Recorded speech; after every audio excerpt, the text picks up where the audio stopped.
Kita mau tanya aja sih sebetulnya tentaranya ya. Mereka mau pejabat negara apa Militer. pertahanan negara? The New Kucluk News teman-teman, teruntuk kalian khususnya generasi milenial, generasi Z atau Gen Z, atau bahkan generasi Alpha, Beta, Charlie, Delta, Echo, dan seterusnya yang mencoba untuk mengomentari dan mendukung tentang RUU TNI. Jadi begini ceritanya. Pada zaman dahulu ini, brother, adik-adikku semuanya, di sebuah negara tropis yang katanya gemah ripah loh jinawi, hiduplah rakyat yang sangat amat patuh terhadap pemerintahnya. Begitu patuhnya, mereka sampai-sampai kalau pemerintah bilang harga sembako stabil, mereka langsung percaya. Padahal besoknya harga minyak goreng naik 3 kali lipat. Di era itu kebebasan berbicara hanya ada di 2 tempat, yaitu di dalam kamar antara suami dan istri dan juga di warung kopi. Tapi itu setelah memastikan kalau nggak ada intel di sekitar. Konon, intel zaman Orde Baru itu seperti kentut. Tahu nggak sih kalian kentut itu? Kentut itu tidak terlihat, tapi baunya terasa di mana-mana. Ketakutannya menyebar, menyeruak kemana-mana.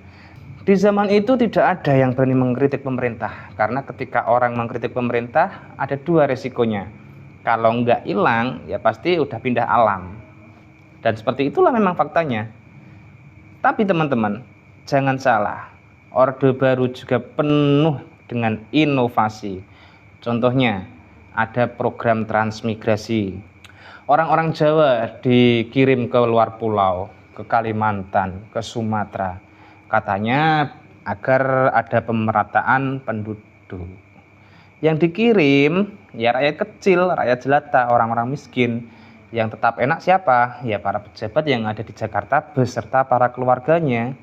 Sebuah solusi yang sangat cerdas. Seperti ketika rumahmu kotor karena anakmu, daripada kamu menyapu, justru kamu malah pindah ke rumah tetanggamu dan mengajak anakmu agar ada pemerataan. Dan di bidang ekonomi juga nggak mau kalah teman-teman. Orde Baru menciptakan konglomerat-konglomerat yang super duper kaya. Dan konglomerat itu tentu adalah kolega dan keluarga dari para pejabat. Lucunya, yang kaya tetap itu-itu saja, sementara rakyat disuruh menikmati trickle down effect atau efek tetesan ke bawah itu teman-teman. Masalahnya efek tetesan ini kayak nungguin air es batu yang mencair di tengah padang pasir teman-teman. Rakyat cuma kebagian harapan, kan nggak mungkin di tengah padang pasir ada es batu. Terkait media massa, lebih ajaib lagi itu. Semua berita harus positif. Mau ada krisis, beritanya tetap ekonomi tumbuh stabil. Mau ada demonstrasi, beritanya masyarakat antusias sampaikan aspirasi. Terus yang nggak kalah kocak televisi. Televisi itu hanya ada 2 teman-teman. Yang pertama berita yang memuji tentang kebijakan pemerintah, dan yang kedua adalah sinetron yang mengajarkan bahwa semua masalah bisa diatasi kalau kamu hidup sabar dan pasrah terhadap keadaan. Ya kalau kita mau sadar sih, sebenarnya sekarang udah mirip-mirip juga sih. Mau contohnya teman-teman, kasus pagar laut. Kejaksaan Agung bukan mundur dari penanganan kasus, tapi apa? Melimpahkan ke Bareskrim Polri. Tidak mundur tapi melimpahkan ke Bareskrim Polri.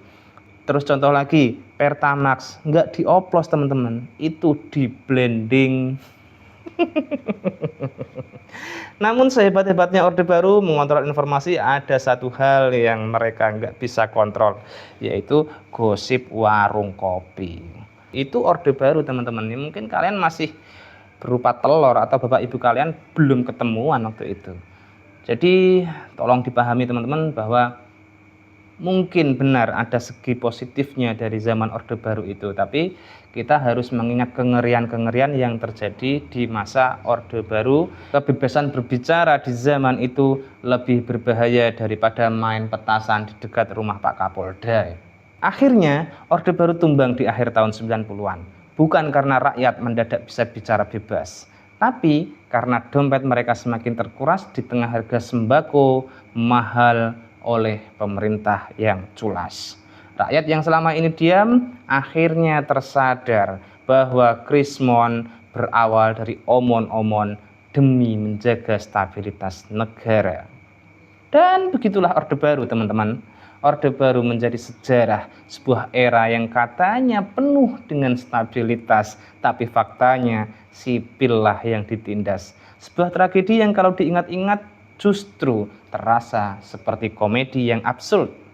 Tapi tenang saja, sejarah selalu berulang, teman-teman. Siapa tahu di masa sekarang ini Orde Baru 2.0 akan segera rilis the new Orde Baru yang mungkin dengan kemasan yang lebih modern, tagline yang lebih keren, dan sensor yang lebih canggih. Asal jangan pakai tagline etik dasmu atau kritik otak kampungan. Tapi kok kayak pernah denger ya? Teman-teman pernah denger gitu nggak sih? Ya udah. Dadah.